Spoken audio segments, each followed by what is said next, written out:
नमस्कार साथियों, मैं पंडित दिनेश कुमार दुबे शास्त्रीय अनुभव चैनल के माध्यम से। साथियों, आज हम मनुष्य की आयु के बारे में, उसको कितना जीना है, कैसे जीना है, इन सब बातों पर चर्चा करेंगे। देखिए, एक साधारण मनुष्य की आयु 100 वर्ष मानी गई है। अब कोई 80 साल जीता है, कोई 90 साल जीता है, कोई 70 साल जीता है। यह उसके ऊपर निर्भर है। अब जैसे एक कुत्ता है, वो तो 10-12 साल में ख़त्म हो जाता है। कछुआ है तो 500 साल जीता है। ऐसा क्यों होता है? इसका एक रहस्य है। हमने अपने पहले वाले वीडियो में भी बताया था आप लोगों को कि हमारे सांसों का जो परिमाण है, जितना छोटा होगा हम उतने अधिक जिएंगे। हमारे सांसों की लंबाई, गहराई अधिक होनी चाहिए। हम 1 मिनट में 14 से 15 सांस लेते हैं, वहीं एक कुत्ता 1 मिनट में 28 से 30 सांस लेता है, और एक कछुआ 5 से 6 सांस लेता है 1 मिनट में।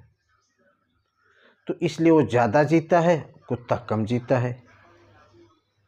अब उसी आधार पर हमारी भी हैं। हमको जो सांसें मिली हैं, ये गिनती से मिलती हैं, न एक कम न एक ज़्यादा। अभी आपको करना क्या है?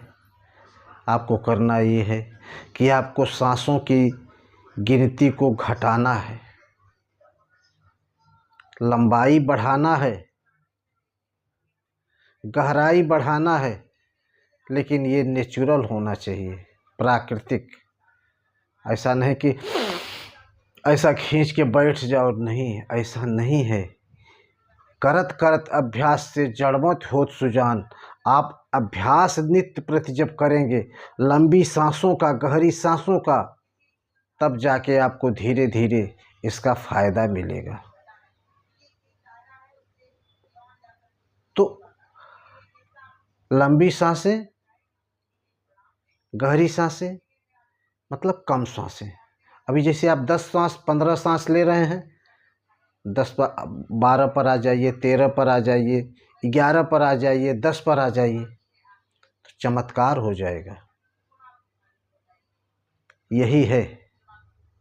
और ये सब चीज़ें प्राणायाम के माध्यम से होंगी, योग के माध्यम से होंगी।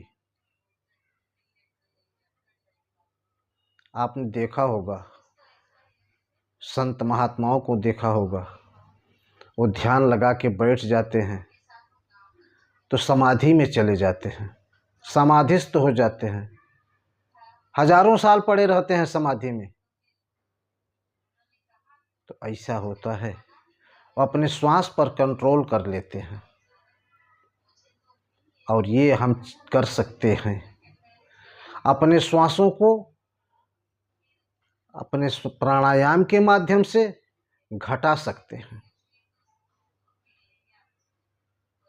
एक चीज़ और कभी भी याद रखना, हर समय सांसों का परिणाम घटता बढ़ता रहता है।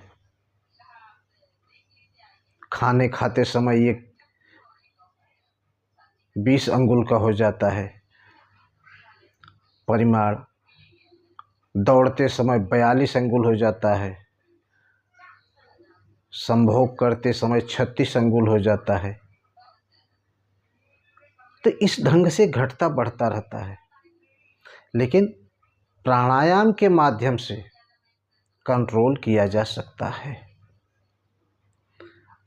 अभी हमारे पहले वाले वीडियो में हमारे बहुत सारे भक्तों ने हमसे प्रश्न किया कि आपने उपाय तो बता दिया, लेकिन ये करेंगे कैसे? तो साथियों, वही चीज़ आज मैं फिर बता रहा हूँ कि आपको करना कैसे है। तो आप किसी योग्य गुरु के शरण में जाइए और प्राणायाम और योग सीखिए। प्राणायाम और योग के अलावा दूसरा कोई भी साधन नहीं है कि आप अपने सांसों पर कंट्रोल कर सकें। ये हमारी जो श्वासें हैं, इसका हमारे मन से भी गहरा संबंध है। ये श्वासें हमारे और मन के बीच में एक पुल का काम करती हैं। मन तक पहुंचने के लिए इन सांसों की आवश्यकता पड़ती है। आपने देखा होगा, ये बौद्ध जो साधु होते हैं, जो तिब्बत के बौद्ध लोग हैं, वो जब ध्यान में बैठ जाते हैं तो आप उनको डंडा मारिए लेकिन वो उठेंगे नहीं। ऐसी ध्यान साधना में वो जब डूब जाते हैं तो फिर उनका धीरे धीरे अपनी सांसों पर कंट्रोल हो जाता है। एक चीज़ और बता दूं, आपको YouTube पर देखने से या किताबों में पढ़ने से कुछ हासिल होने वाला नहीं है। मैं जो कहता हूँ सत्य कहता हूँ।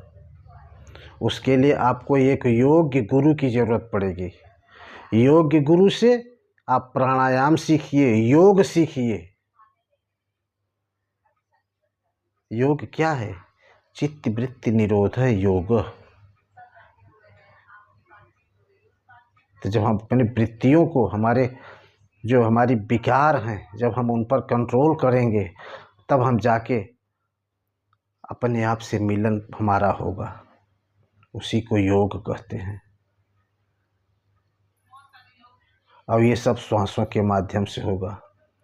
श्वास के माध्यम से श्वासों पर कंट्रोल करना होगा, श्वास के साथ चलना होगा, श्वास को देखना होगा, श्वास को सुनना होगा।